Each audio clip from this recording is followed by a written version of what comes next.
Welcome back to another edition of the Bloomfield Pride Points. Today we're going to be talking about the yearbook, which is quite a production. And so with me today we have the yearbook staff. We are missing Addi Thompson, but we have Amya Hilderbrand, we have Abbi Richards, we have Lexi Busenberg, of course we have Mrs. Bladen, who has been a part of this for quite a while. We have Pegg and Calvin Myers to join me and help in answering some questions. So one, you can see on here a lot of books up there and right here. So I just want to kind of ask one of you, tell us about the history of the yearbook. You guys want me to do it? Yeah. Okay. So the very first yearbook that we have, they were all paper at that time, and this was the 1907 book. Just really cool, and what they were able to do with it. As far as we know, this is the only book that we can find between me, the Public Library, and the Historical Society. It is the first book we can find. We do know the editor at that time indicated he was editor of the previous book, but we've never seen that book. It was called the Owl first time, but in 1915, it changed to the Albatross. Went back to the Owl in 16, 19, went to the Pigeon in 1922, the Rhodora in 23, and then back to the Owl in 27, where it stayed until now. So we know there are some years that are missing. We attribute that to wartime. We know that after 1930, or what we believe we know, is there were no yearbooks produced until 1948. And when it did come out, it was in a hardback version. So Awesome. So I know this is quite a production. Would one of you tell us how much time in a year would you say is dedicated to putting this together? Yeah, for sure. Basically forever and ever and ever. We work on it all year, every day.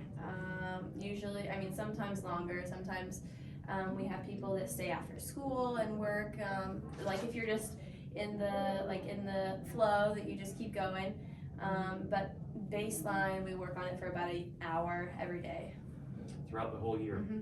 And I do remember seeing you last school year, kind of when it was getting crunch time after school in here with Mrs. Bladen. So I know we mentioned that Addi's not here. Is this the whole team, or is there anybody else? So this is the number of students that help you with yes, putting this production together. this is our team. Awesome. And Amya is so smart, she answered one of my next questions already, so great. Where do the pictures come from that are in the yearbook? So typically we take them and we can just sign up for sports events or PEP sessions or any other event that we think should be documented, and we take turns, or if some of us just really want to, we can just ask Ms. Bladen.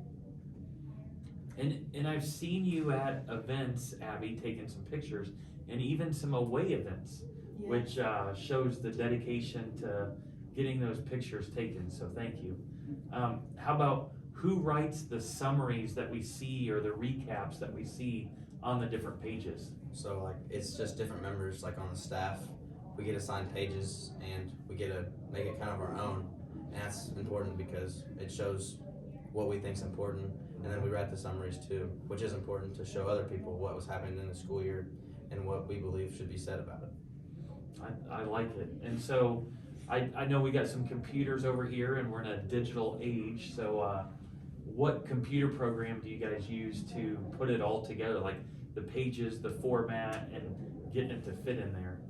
We go through Jostens, so it's an online program. We each have a login, and then on the program we can select, there's just a million different templates, and we decided at the beginning of the year which one that we liked the most that fit our theme, and so each page has that same theme throughout the whole book, and you basically just plug in the pictures and the words and make it our own. Awesome. So you mentioned Jostens. So is that who prints it? And if so, what's the turnaround time once you submit that final product? How long does it take them before we get them back? So, these guys are typically done, they come in after graduation and, we try to finish it all up. I spend probably a couple of weeks in June, like trying to go through it and editing it. We then submit everything online and we typically receive them back in August. That's always the goal, is to have them, before school starts, when everybody's coming in and doing their registering and that kind of thing. We have pickup hours for it. So it is an August delivery book.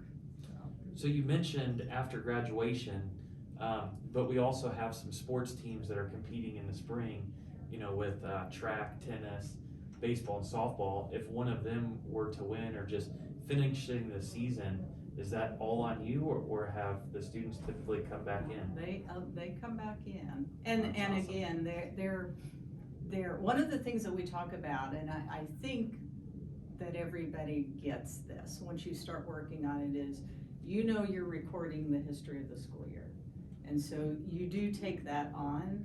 It becomes meaningful to you, and so if somebody's in the sectional or going to the state track meet or whatever, they want to be part of that. So. Yes. Yeah. Well, good. I'll definitely say, I was on the L staff last year, and so this book here is one that I helped create, and so after it came out, it was really special to me that this went down in our history. I helped create a book that recorded our history. It is awesome, and if you think of Mrs. Bladen pointing out the one from over 100 years ago, it's still there. That history is still there, so it is a big and important project that you guys are a part of. One last question: how does the sale procedure work? The sale procedure works by we